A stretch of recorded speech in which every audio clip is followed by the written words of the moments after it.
se faz há séculos, né, décadas. Né? Mas era uma indústria da sardinha em lata. Mas o que aconteceu é que essa indústria, ela não entrou em decadência, ela simplesmente se mudou para o norte da África. E aquela região foi completamente desindustrializada. Né? E o grande patrimônio, e assim, por mais que, como toda a Europa, você tem lá vestígios romanos, você tem vestígios de um patrimônio edificado do século XIX, palácios e qualquer tempo, como toda essa pequena cidade tem uma fortificação, né, de Santiago, tem o castelo, tem todos aqueles patrimônios consagrados.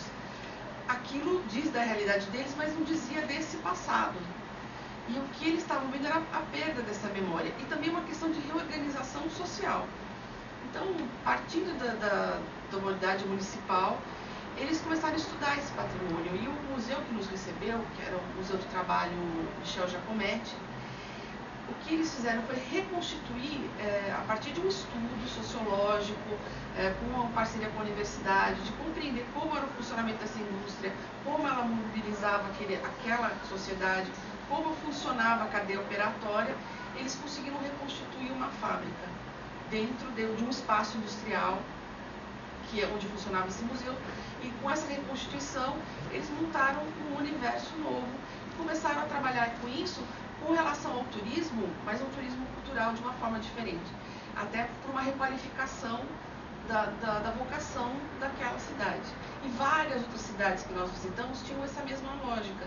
Seixal, que é uma outra cidade da bacia do Rio Tejo, era uma cidade onde não era indústria pesqueira, mas era a indústria da cortiça, né, que é a exploração da cortiça nos sobreiros, que é uma exploração natural, né, uma árvore natural de lá, mas de repente é uma indústria onde a rolha era uma coisa não só para fechamento dos vinhos, mas teve uma época que a cortiça era uma coisa muito comum na nossa vida, né, que nós fazíamos quadros, forrava-se roupa, tinha um uso industrial muito grande, mas que começou a ser substituído por coisas sintéticas. As próprias rolhas das garrafas hoje não são mais de cortiça. E também foi uma indústria que entrou em decadência.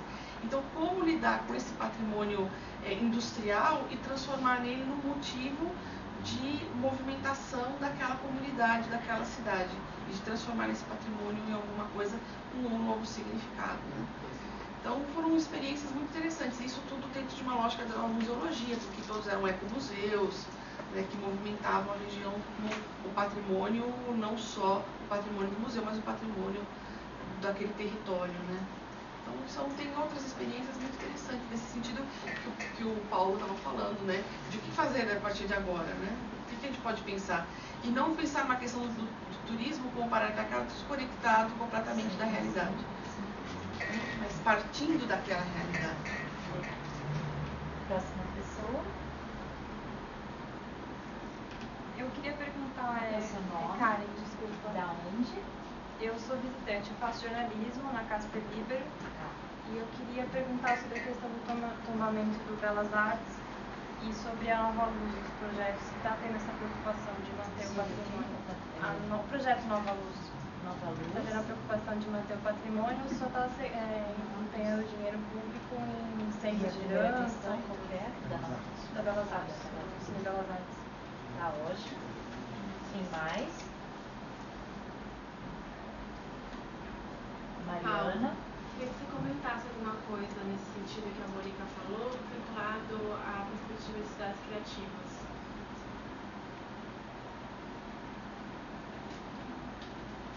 Bom, quem mais? Para preencher a vaga, tá? Meu nome é Norberto, sou aqui do SECAP, de São Caetano. Sei sem antagonizar, mas eu queria colocar uma coisa por causa da resposta da sua indagação, que a gente vive muito essa questão da lógica de substituição, né? Falando do Matarazzo hoje, do espaço que se substitui e tal. A própria, aqui em São Caetano, é muito claro isso. Você quer saber o que vai acontecer com o Matarazzo, você vê o que aconteceu na fábrica da cerâmica, né? Que era também muito super significativa, muito bonita e tal. É lógico, é o efeito Orloff, né? O Matarazzo vai ser o que a cerâmica, amanhã o que a cerâmica é hoje, né? Agora, tem uma questão aí que se coloca, que você fala falou, por exemplo, na Europa, essa reconstrução de, tá certo, são cidades pequenas que viviam em função de uma determinada atividade e o desaparecimento, a transferência da atividade praticamente inutiliza aquela cidade, né? É outra lógica. Mas eu acho que tem um risco aí, que é a cultura do simulacro, né? Vira um parque temático. Mais do que o tratamento, quer dizer, já não existe mais, você reconstrói. Porém, essa reconstrução, ela já se dá na mesma lógica do shopping center.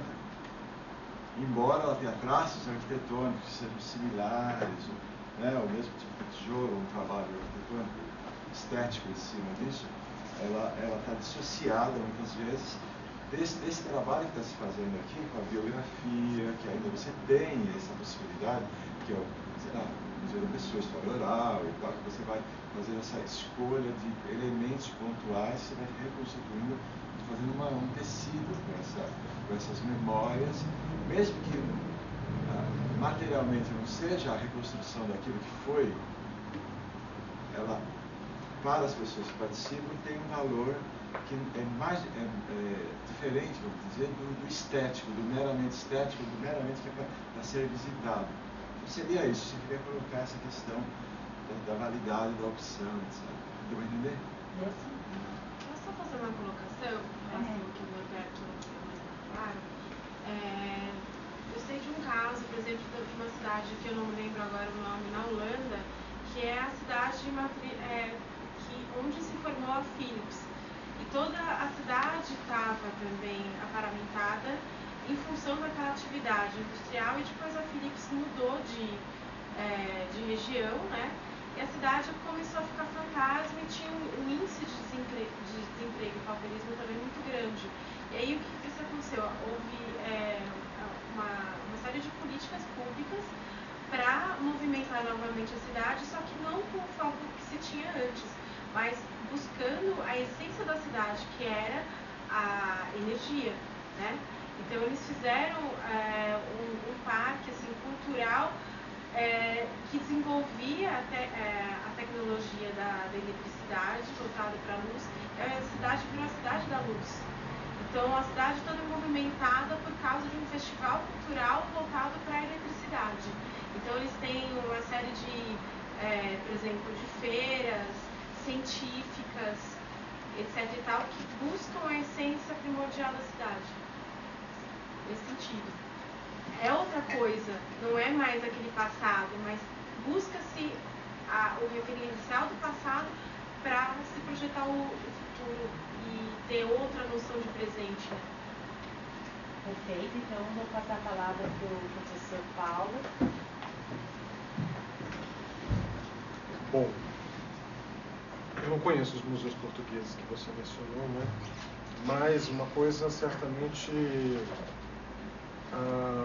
aparece, né, no seu relato, que é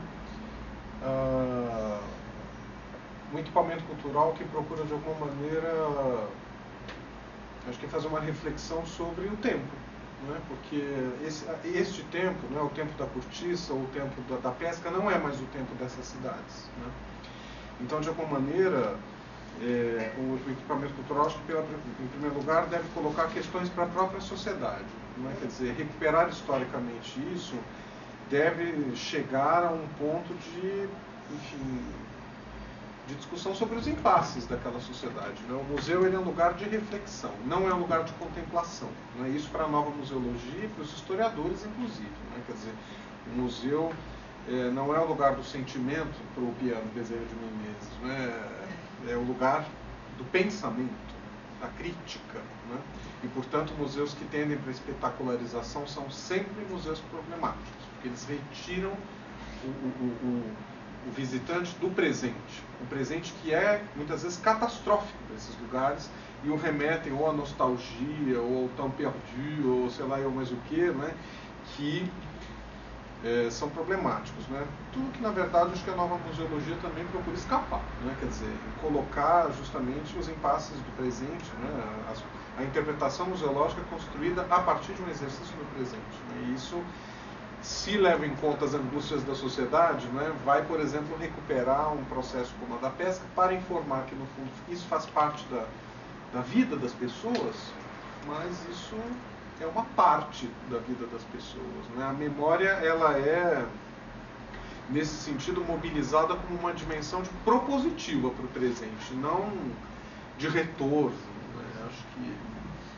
Eu digo isso, né, com relação ao nosso aqui, claro. Você falou, porque como a gente pode mobilizar as pessoas para preservar Claro. o espaço industrial quando as pessoas que estão nessas novas gerações que já estão vindo não têm a mínima ideia do que era o trabalho industrial ou por que isso deve ser preservado ou não. Claro. Então, você significa aquele passado, por que você vai preservar alguns desses vestígios que vão contar uma parte do que já foi aqui, esse Claro. lugar. Claro. Né? Esse lugar já passou por aqui, nós tivemos essa experiência, o que isso significou na sociedade, como é que a nossa sociedade se organizava naquele momento.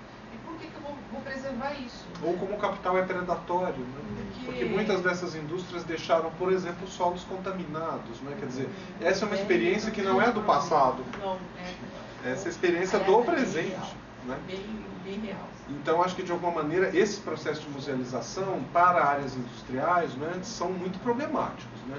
Eu conheço bem um caso que é o da fábrica Nossa Senhora da Ponte, Nossa Senhora do Rosário, eu acho, em Sorocaba, que é uma indústria, do ponto de vista arquitetônico, espetacular, daquelas de tijolos da Revolução Industrial, né? Era uma tecelagem maravilhosa, como vários aqui da região. E é claro que a rede extra dos supermercados potencializou o quê? Essa beleza arquitetônica. Quando a gente entra no supermercado, existem, quando muito, 4 ou 5 fotografias de tamanho imenso, que mostram a fábrica por dentro, e ponto final, assunto encerrado. Não é? E quando a preservação se justifica só pela fachada. Né? Exatamente. Como aconteceu com o Palácio Avenida, acho que é no lá de Curitiba, que é bem no calçadão. Sim. Porque o prédio inteirinho, o miolo foi demolido. Claro. Só se manter a fachada onde eles fazem aquelas apresentações de Natal, Isso. desde a época do Bambi. Exatamente. O miolo não é nada, é um prédio moderníssimo. É a fábrica Cresp, né? Enfim, são vários, aqui na Moca, são vários os exemplos desses. Né?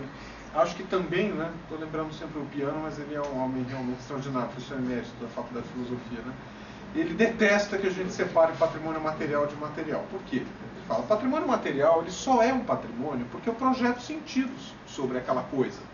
E, portanto, né, se eu projeto sentidos, esse é o patrimônio imaterial que qualifica o patrimônio material como patrimônio. Isto é, um bem sem sentidos atribuído a ele não é patrimônio coisa nenhuma. Portanto, como dissociar imaterial de material?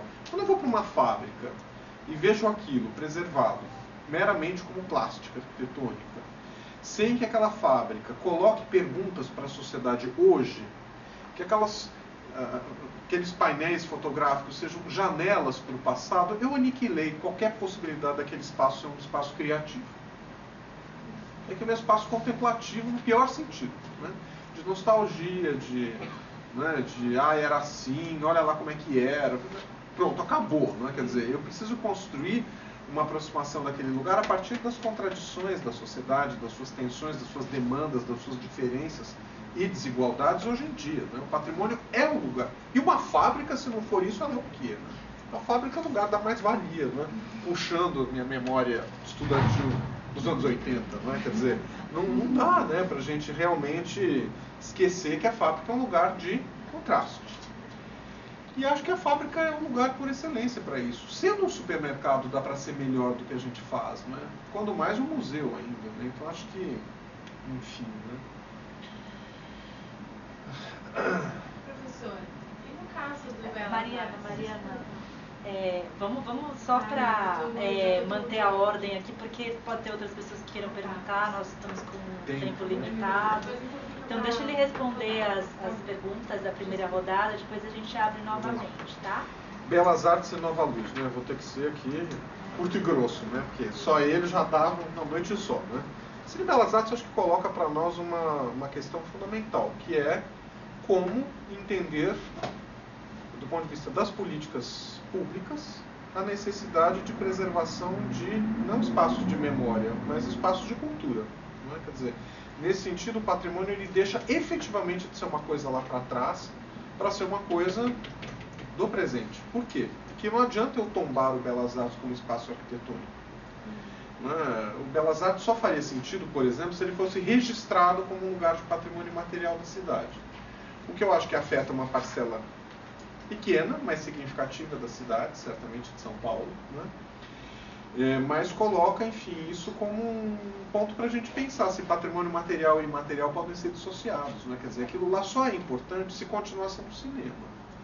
E a Prefeitura de São Paulo teve iniciativas importantes, e a Câmara também, de zerar IPTU para cinema de rua, né? Quer dizer, fazer um estímulo financeiro, etc. Mas o que está acontecendo cada vez mais é que as pessoas não frequentam cinemas de rua, né? Quer dizer, esse impasse, né, é um impasse dos próprios operadores de cinema, né? Havia ali certamente um empresário que queria que o Belas Artes continuasse sendo um espaço cinematográfico, mas ele só conseguia fazer aquilo funcionar com patrocínio. Então, algumas coisas precisam ser definidas, claro, também para fora da lógica de mercado. Se as pessoas quiserem que aquilo seja um cinema, não vai ser só com um acerto entre o empresário, o proprietário do imóvel, enfim. O Estado tem que saber que lugar ocupa isso. E eu vou dizer uma coisa para você. Se essa experiência do Belas Artes foi bacana, foi porque mostrou que a gente não está minimamente preparado para enfrentar essa questão. E essa questão não é uma questão só de São Paulo, de qualquer município que ainda tem cinema operando por aí, né? Nova Luz, sendo absolutamente curto e grosso, eu te diria que patrimônio não é uma questão para Nova Luz. Inclusive, o Condefat fez a gentileza, né, para o projeto Nova Luz, de, na listagem definitiva do processo de tombamento que estava aberto desde os anos 80, quando o Jânio Quadros, na sua última gestão como prefeito de São Paulo, quis derrubar a Santa Efigênia inteira, eles abriram um processo gigantesco e agora, na conclusão do processo, não tombaram acho que 2 dezenas de prédios, sendo que a listagem inicial acho que era de 70 imóveis. Ou seja, patrimônio não é uma questão para aquela região, que é uma lástima. Porque, por outro lado, né, aquela mesma região é alvo de investimentos brutais para a conversão de estruturas patrimoniais para novos usos. A Sala São Paulo é um caso, mas a Estação Pinacoteca é outro, a Escola Tom Jobim é outra, o Museu da Energia e do Saneamento lá na Alameda Cleveland é outro. Isto é, você investe no grande marco arquitetônico, mas na paisagem arquitetônica tem que sair para um projeto imobiliário entrar, né? Então, minha visada é a pior possível para aquela região. Cidades criativas são hoje um conceito absolutamente en vogue, né? Está na moda, né? Mas eu diria que ele para mim, muitas vezes guarda os males de tantos outros conceitos de impacto, mas que no fundo se estruturam no fundo, numa apropriação capitalista da criação, né? Acho que já houve outras possibilidades, né? A ideia de sustentabilidade nos anos 70 passava por isso. Acho que são palavras que nos anos 90, são palavras que vão se substituindo, mas aquilo que sobretudo me incomoda é em que medida o capital consegue rapidamente organizar essa criação por uma lógica de operacionalização dessa criação que dificilmente a estimula. É predatório, né? Então, eu não sei se isso não é mais uma sedução conceitual do que propriamente uma possibilidade eficaz. Acho que a gente tem que testar muita coisa no âmbito das metodologias das cidades criativas para, por fim, Norberto, né? Lógica de substituição, simulacro ao parque temático, acho que já passei um pouco por essas questões, né? Soraya, Soraya. Comente. Começa por mim. Heitor. Começa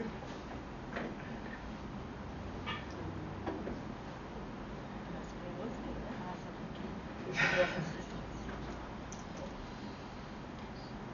Bom, sobre o documentário não teve nenhuma pergunta, né? Mas fui intimada aqui a falar sobre.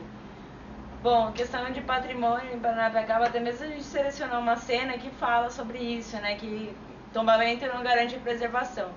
E ao escutar muitas vezes, né, as pessoas que moram lá, que visitam lá, eu percebi que nem mesmo a questão da manutenção, né, por mais que tenha sido tombada, ela foi de fato preservada. Por exemplo, a cor das casas, né?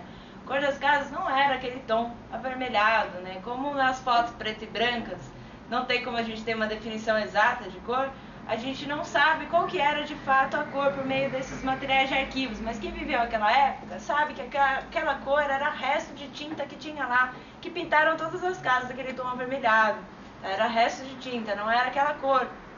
Então, por exemplo, quando quebra uma janela, o que o morador faz? O morador, ele vive de dinheiro de coxinha, né? Dinheiro de quadros que pinta, ou seja, é insuficiente para contratar um serviço especializado e consertar a sua janela.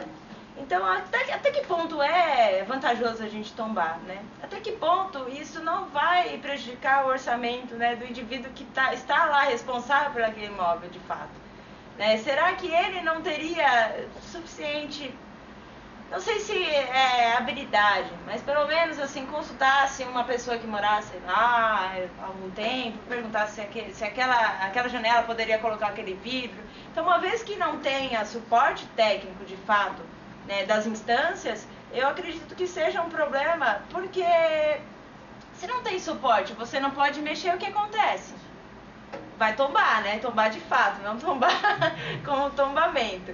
Então, é muito interessante ouvir as pessoas, os relatos delas, principalmente por essa questão, essa problemática colocada. Uma vez eu fui num debate do IFAM sobre patrimônio ferroviário, e foi colocado sobre Campos de Jordão, né? E que lá não é um lugar tombado porque a instância municipal cuida, né? Tem grande zelo. Então, para eles, é importante tombar um lugar que não tem cuidado nenhum, né? Foi o que eu percebi pelas falas, né? Pela falácia deles. Então, se não tem o suporte do município e o IFAM tomba e não dá suporte, o que acontece? Né? Então, como que a gente pode resolver essa problemática? Claro que nem o professor colocou, a participação da população é fundamental. Mas uma vez que a população é analfabeta, como por exemplo Paranapiacaba, como que eles fazem? Se eles não sabem nem fazer uma carta de próprio punho para enviar para o presidente da República. Então é bem difícil, assim, eles até passam com carro alto-falante, Paranapiacaba, só fiz isso, aquilo outro, mas ao mesmo tempo eles têm a instabilidade moral num local que não pode ser deles, não é privado. Eles alugam da prefeitura. Então é um patrimônio que é da prefeitura, não é da humanidade, de fato, né? Eles pagam um aluguel para estar lá, e uma vez que a prefeitura não queira que eles estejam lá, eles são convidados a retirar, né? Falar de uma forma bem... Mas eles são expulsos, né? Eles são obrigados a sair, né? Uma vez que eles não obedecem esse padrão estabelecido, que entram em debate com as instâncias. Então é bem difícil, assim, para a instância civil, que tem uma preocupação de fato, colocar o seu rosto para bater, né? Expor a sua preocupação. Até mesmo Paranapiacaba, que teve, né, o caso do Celso Daniel, que até hoje ninguém sabe o que aconteceu de fato, né? Ele foi sequestrado um dia após de assinar o contrato de compra e venda da vila. Então é bem difícil você discutir a questão de política, uma vez que nem o prefeito da cidade que foi morto, né, assassinado, sequestrado, se sabe quem foi, que matou. Né? Então, por exemplo, uma pessoa que é um cidadão civil, uma pessoa lá da Vila de Paranapiacaba, é bem mais fácil morrer do que um prefeito, né? Então, e até hoje não se deu. Um dos depoentes disse também que quando ele comentou que estava massacrando todos o resto, né, do patrimônio ferroviário que estava na vila, ele sofreu tentativa de assassinato também. A partir do momento que ele estava lutando, afrouxaram o parafuso dos pneus dele. Quando ele ligou o carro, eu não sei se vocês já foram de carro para Paranapiacaba, mas aquela estrada, ela é sinuosa, né? E é bem escura. E ele sentiu uma instabilidade no carro, ele parou o carro e viu que a sua roda estava quase escapando. Então é complicado, né? Como que a gente vai lutar com a pequena força que tem a sociedade civil de lutar contra mesmo? Porque a classe economicamente favorável é quem manda na política. Então, e aquela população, ela é pobre, ela é analfabeta, está possibilitada é morrer lá se lutar demais. Como que a gente pode fazer mesmo, de fato, uma luta efetiva, né? Então fica mesmo essa questão aí para reflexão de todos, né? Só para complementar essa questão, Soraya, eu acredito assim, a gente, assim, eu acho que eu estou aqui com duas posições bem interessantes, que é a sua posição um pouco mais pessimista com relação a essa preservação desse patrimônio, e a posição do professor Paulo, que vê algumas luzes aí no fim do túnel aparecendo, uma certa sensibilização da partir da mídia, da partir das universidades e tal. Então, o que eu posso dizer assim é a questão, por exemplo, que você falou, tombamento não significa preservação, que é inclusive uma fala aí de um dos nossos colaboradores. Eu acho assim, daí você não tombar como política, eu acho que essa causa efeito que está meio, né, quer dizer, o tombamento ele deveria dar instrumentos para essa comunidade, enfim, conseguir gerir essa questão, mas não simplesmente retirar o tombamento frente ao que a gente tem por aqui. Quer dizer, é uma grande conquista para Anapiacaba ser tombada pelo IPHAN, mas se você não tem o tombamento numa vila como essa, você imediatamente teria o quê, né? Com a especulação imobiliária, etc. Então acho que não dá para você pegar e amarrar uma coisa completamente com a outra. E com relação à sua fala, professor Paulo, quando você fala que não há como dissociar a questão do patrimônio material com o imaterial, assim, eu sou completamente a favor. E acho que é muito importante nesse sentido, porque, enfim, quando a gente foi a campo, a gente perdeu um pouco aquela, assim, vamos dizer, ideal de muitos pesquisadores da história oral, que eu sou completamente contra, que você vai dar voz a essa comunidade. Ninguém dá voz para ninguém, muito menos nós, pesquisadores, de uma maneira hierárquica, etc.